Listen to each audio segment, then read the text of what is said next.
जिसके घर में किशोरी जी जैसी लाडली बैठी हो, उस पिता का हृदय कैसे राजी हो जाएगा कि विदाई कर दे। पर आज जनक जी के जीवन में ये पल आ रहा है कि उन्हें किशोरी जी की विदाई करनी है। जनक जी को जब गुरुओं ने समझाया, जनक जी आकर कहते हैं सजा दीजिए, चारों को दुल्हन का वेश धारण कराइए, अच्छे से संस्कारों से इनको परिपूर्ण करिए, उपदेश करिए, क्योंकि सुनैना अब हमारी चारों बेटियां अपने ससुर ग्रह की ओर जाएंगी। सुनते ही तो सुनैना मैया का हृदय मानो विरह से भर गया। प्रातः काल का समय भया, दहेज की सामग्री जनक जी महाराज जो कुछ भी जितना कुछ भी प्रदान किया ना जनक जी ने, इतना दिया कि अयोध्या में रखने की जगह तक नहीं थी। दहेज बुरा नहीं है, वो दहेज बुरा नहीं है जो दहेज बेटी का पिता अपनी इच्छा से देता है। वो दहेज बुरा है जो सामने पुत्र का पिता हाथ फैलाकर मांगता है। मांगा हुआ धन भी कभी किसी का बहुत लंबा चलता है क्या? मुझे एक बात बड़ी विचित्र लगती है कि आजकल लोग बेटे की जैसी डिग्री है, बेटे का जैसा पोस्ट है, उसके हिसाब से उसकी बोली लगाते हैं। इंजीनियर है तो इतना लगेगा, डॉक्टर है तो इतना लगेगा। पूछो अरे इतना अरे पढ़ाई में भी तो खर्चा हुआ है, तो क्या आपने बिटिया के बाप के बल पे अपने बेटे को पढ़ाया था? क्या इसके लिए आपने पढ़ाया था? भैया हमारे यहाँ कहते हैं सदैव हाथ बढ़े तो देने के लिए बढ़े, लेने के लिए नहीं बढ़ना चाहिए। अरे आप एक व्यक्ति के पास अगर एक कोई छोटा सा जीव भी पाल ले ना, कोई व्यक्ति, जैसे होता है किसी को खरगोश पालने का शौक होता है, किसी को तोते का, किसी को कुत्ते पालने का शौक होता है। एक पशु को भी व्यक्ति अगर 2 साल 4 साल अपने पास रख लेना तो उससे उसको मोह हो जाता है, नहीं हो जाता क्या? उसको कभी कुछ हो जाए तो ऐसे रोते हैं जैसे घर का कोई सदस्य है वो। तो उस पिता और उस माँ के कलेजे से पूछिए जिसने अपनी बेटी को 20 साल 25 साल अपने कलेजे से लगा कर रखा, और एक झटके में, और एक बेटी के हृदय में भी क्या मजबूती भगवान दे के भेजता है, जरा आप विचार करिए। एक बिटिया का कलेजा कितना मजबूत होता है, एक रात में कुछ घंटों के अंदर उसका नाम, उसका पता सब बदल जाता है, और वो बिल्कुल सहर्ष उसको स्वीकार करती है।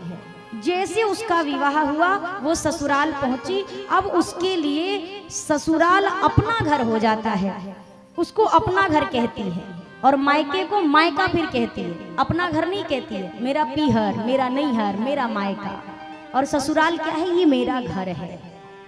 बात अन्यथा मत लीजिएगा, एक जमाई कभी अपने ससुराल को अपना घर नहीं कहता है, वो ससुराल ही कहता है, पर कन्या सदैव ससुराल को अपना घर कहती है।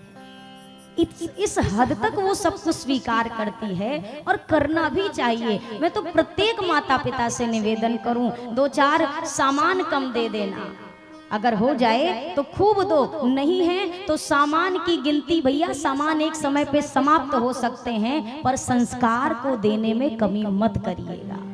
संस्कार की गिनती अगर घट गई ना तो फिर जीवन में सामान आपकी बेटी का जीवन नहीं बचा पाएगा, आपके दिए गए संस्कार बिटिया का जीवन बचा पाएंगे। क्यों हमारे यहाँ जनक जी महाराज, जरा उस पिता से पूछिए, आज ये जनक जी विवाह किया इन्होंने, किशोरी आज 16 श्रृंगार से सजी वैदेही अयोध्या जाएंगे। अगली मुलाकात जनक जी की कहां पर होगी किशोरी जी से? जो चित्रकूट के जंगल में।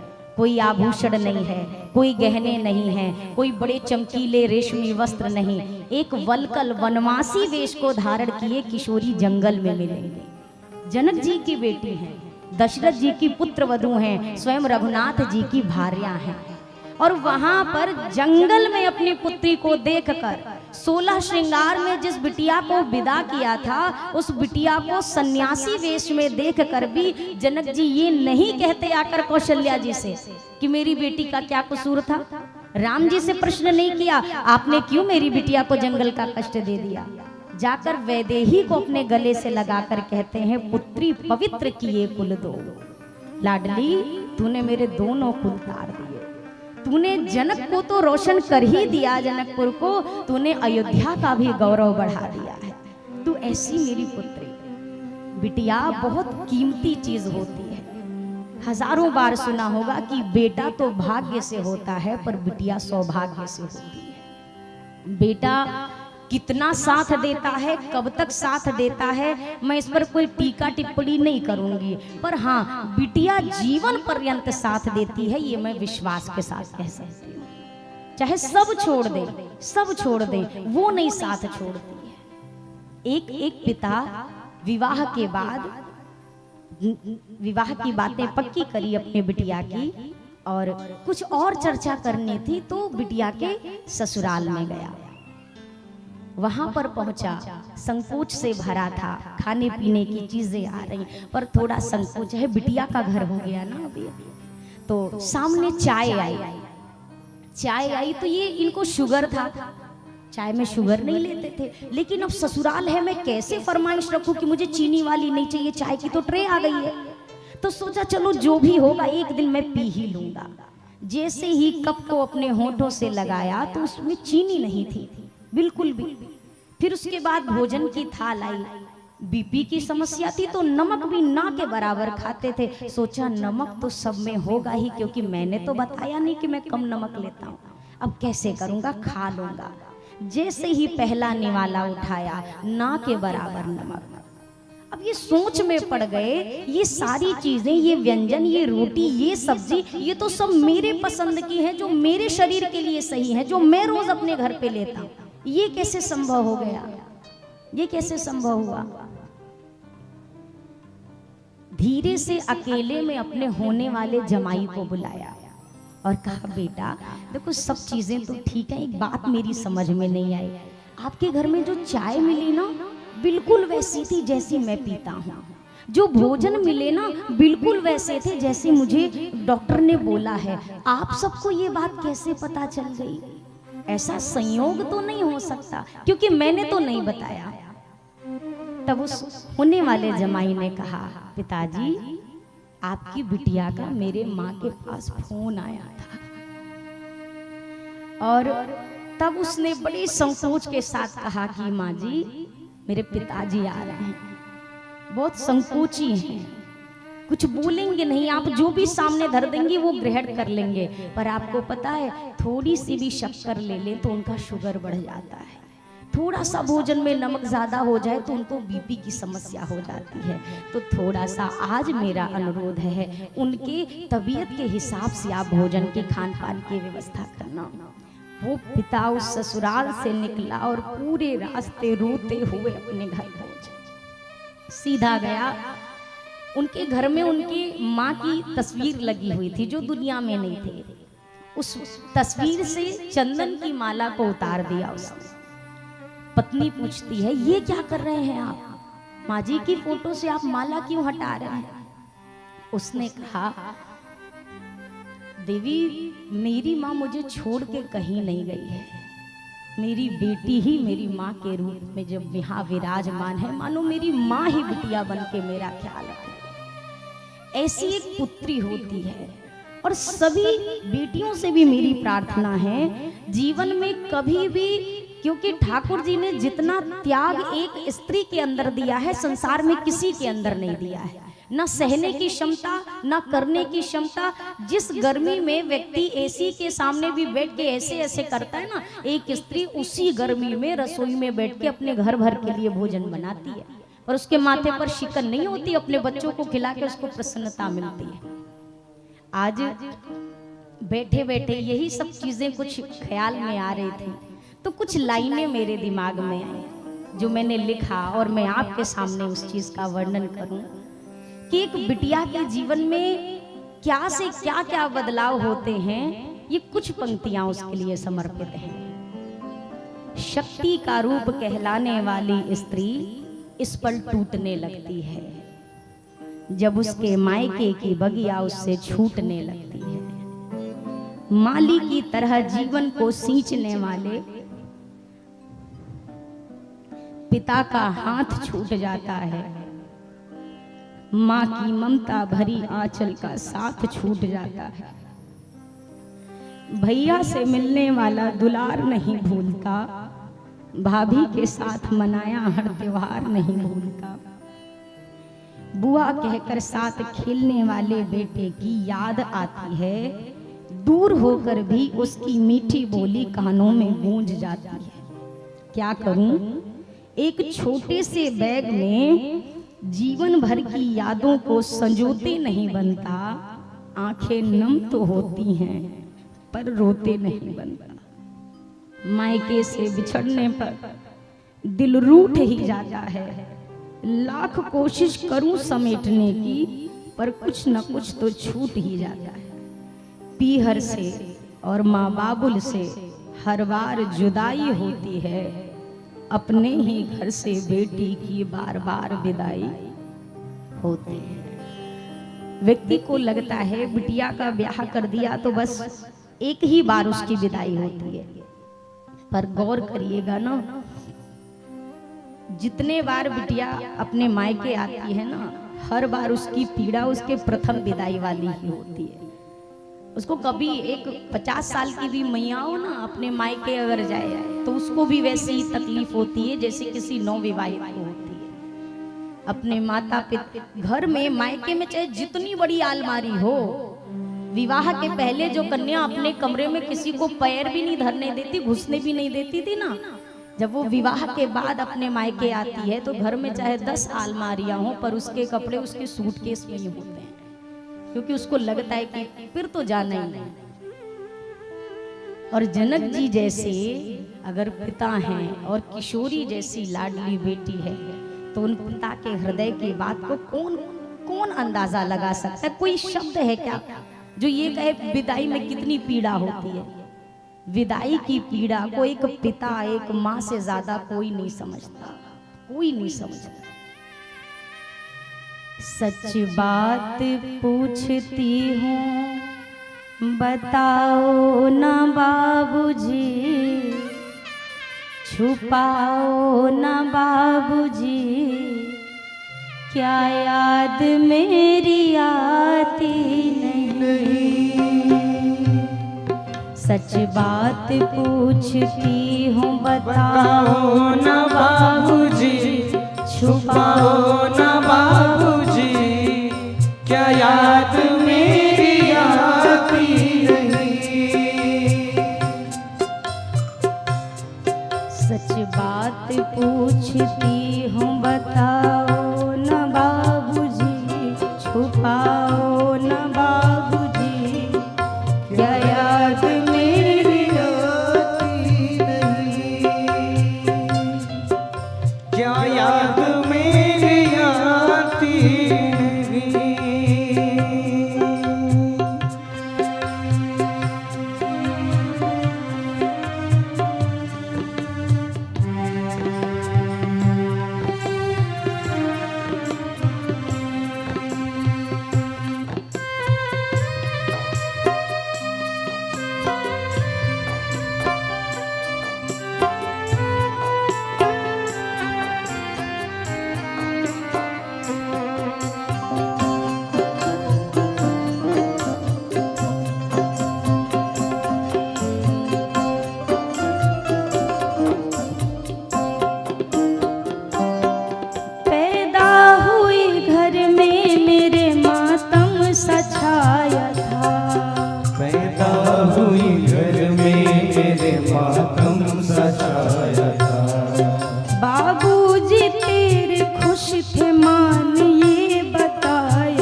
छुपाओ न बाबूजी, क्या याद मेरी आती नहीं, क्या याद मेरी आती नहीं।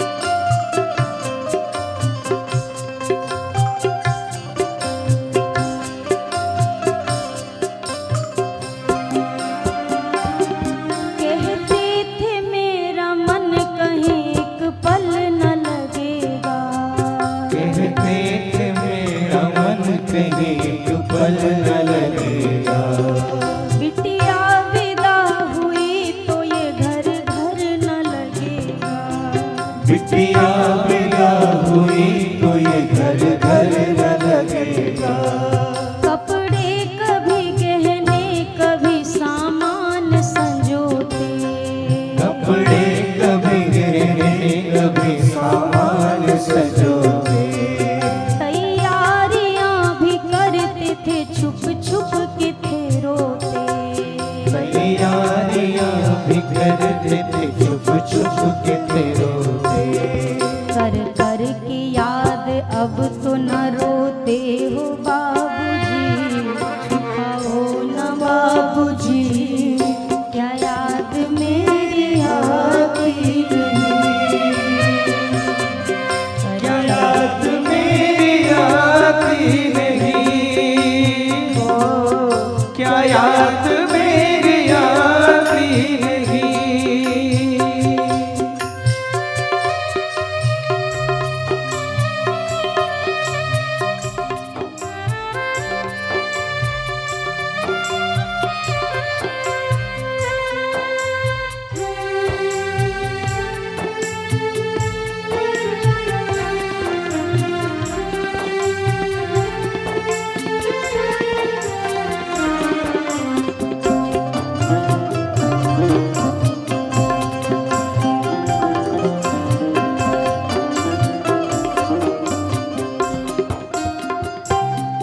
कैसी परंपरा है ये, कैसा विधान है, कैसी परंपरा है ये, कैसा विधान है, कैसी परंपरा है ये, कैसा विधान है, कैसी परंपरा है ये, कैसा विधान है।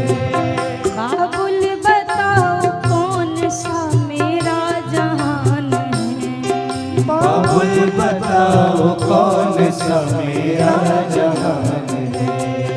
आधा यहाँ आधा वहाँ जीवन है अधूरा, आधा यहाँ आधा वहाँ जीवन है अधूरा, ना माए का पूरा है ना ससुराल है पूरा, ना माए का पूरा है न ससुराल है पूरा। क्या आपका भी प्यार अधूरा था बाबूजी, छुपाओ न बाबूजी, क्या याद मेरी आती नहीं, क्या याद मेरी आती नहीं, क्या याद मेरी आती नहीं। सच बात पूछती हूँ बताओ न बाबूजी, छुपाओ न बाबूजी, क्या याद मेरी आती नहीं, क्या याद मेरी आती नहीं, क्या याद मेरी आती नहीं। कैसी परंपरा है ये, कैसा विधान है, बाबुल बताओ कौन सा मेरा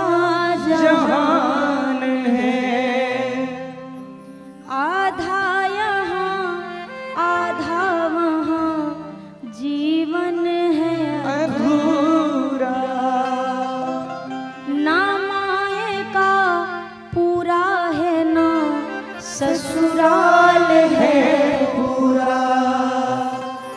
क्या आपका भी प्यार अधूरा था बाबूजी, बताओ न बाबूजी, क्या याद मेरी आती नहीं। सुख सारिका जान की जाए, कनक पिंजरन राखी पढ़ाए, व्याकुल कहाँ ही कहाँ वे देही, सुनि धीरज परिहरिय न केहि। विदेह कहलाने वाले श्री जनक जी महाराज आज अपने भीतर के पिता के प्रेम को ना संभाल सके। देखत ही सिय मूरत को निज अंग विमूरत खोवन लागे, मंत्री सबय मन मौन खड़े मिथिलेश की मूरत जोवन लागे। मानो विराग की ज्ञान महीप नृप अंजन बिंदु सुधोवन लागे, ज्ञान की तो मर्याद मिटी कही जान के रोवन। श्री जनक जी महाराज, हे जानकी, हे वैदेही, हे लाडली, हे किशोरी, इस तरह विरह के मारे पुकार पुकार के मैया को हृदय से लगाकर रोने लगे। सुनैना मैया ने बड़ी दृढ़ता से काम लिया, संभाला। चारों पुत्रियों को जनक जी महाराज ने चारों डोलियों में बिठाया, डोली आगे बढ़ी। जनक जी महाराज को व्यथित देखकर श्री दशरथ जी महाराज रथ से उतरे, जाकर समझाया, धीरज बंधाया। जनक जी चिंता मत करिए, ये दशरथ आपको वचन देता है, आपकी वैदेही को ये जीवन में किसी कष्ट का अनुभव नहीं होने देगा। आप निश्चिंत रहिए। आज दशरथ यहाँ से कुल वधु पुत्र वधु नहीं अपितु 4 बेटियां लेकर जा रहा है, और ये मेरा आपसे वचन है, आपकी बेटियों को हम कोई कष्ट नहीं होने देंगे। बारात अयोध्या पहुंची है। एक ओर जहां मिथिला नगरी, जहां अब तक आनंद ही आनंद था, हर ओर बधाइयां बज रही थी, दुल्हा सरकार के दर्शन करके मिथिला निहाल हो रही थी। अब वहीं पर अयोध्या में आनंद ही आनंद है और जनकपुर में अभी विरह है। तीनों माताओं ने जैसे सुना कि बारात वहां से निकल चुकी है और किसी भी पल अयोध्या पहुंच सकती है, माताओं ने तत्काल आरती की थाल सजाई है। अपनी पुत्र वधुओं का स्वागत करने के लिए थाल में न्यौछावर की सामग्रियां भरी हैं। जैसे ही 4 डोली आई, अयोध्या के राजमहल के सामने डोली उतरी, चारों पुत्र वधुएं उतरी। तीनों मैया अपनी पुत्र वधुओं का दर्शन करके निहाल हो गई। जिस प्रकार मिथिला में एक भाव ये था कि कितना भी अच्छा दुल्हा कोई संसार में मिल जाए, पर हमारी किशोरी से सुंदर नहीं मिलेगा, ऐसे ही अयोध्या में भी लोग सोचते थे कि कितनी भी सुंदर दुल्हन मिल जाए, लेकिन हमारे राम जी से सुंदर तो नहीं मिलेगी। लेकिन जब मिथिला में राम जी पहुंचे तो मिथिला वासियों का भ्रम टूट गया, और जब अयोध्या में किशोरी जी पहुंची तो अयोध्या वासियों का भ्रम टूट गया कि हमारी किशोरी जी तो हमारे राम जी से भी ज्यादा सुंदर है। आरती उतारी, महल के भीतर प्रवेश कराया। सखियां कहती हैं, अरे अब तो आप तीनों सास बन गई हैं और आप लोगों का कर्तव्य है कि अपनी बहू की मुख दिखाई करिए। आज भी परंपरा है कि जब कोई नई बहू आती है तो सासू उसका मुख दर्शन करती है, बदले में कुछ नेग देती है। क्या दूं? कैकेयी जी से कहा, कैकेयी पहले आप मुख दिखाई कर लो, क्योंकि राम आपको अति प्रिय है, मेरे कम आपके ही पुत्र ज्यादा हैं। ठीक है, तो कैकेयी जी ने मुख दिखाई करी, बदले में क्या दिया? तो कनक भवन। अयोध्या जो भी दर्शन करने गए हैं या कभी जाएं तो वहां कनक बिहारी सरकार है, आप कनक भवन के दर्शन अवश्य करिएगा। कनक भवन दिया। सुमित्रा मैया ने लखन लाल को ही सौंप दिया कि आज से ये आपका पुत्र है। कौशल्या मैया की बारी आई, मैं मुख दिखाई में क्या दूं? अपनी पुत्र वधू को मैं ऐसा उपहार दूं जो उसकी सुंदरता के आगे कुछ तो कीमत रखता हो। खोजी आई कौशल्या विचारी बड़े हौसला से, बहु अनुरूप कोई वस्तु ना लखाई है।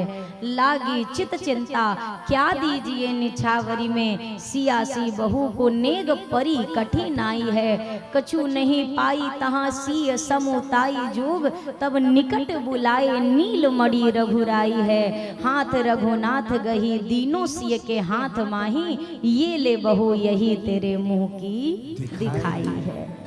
कौशल्या जी ने बहुत सोचा, क्या उपहार दूं, हार दूं, मोती दूं, माणिक्य दूं, क्या उपहार में दूं पुत्र वधू को। तो मैया की दृष्टि पड़ी अपने राम जी पर।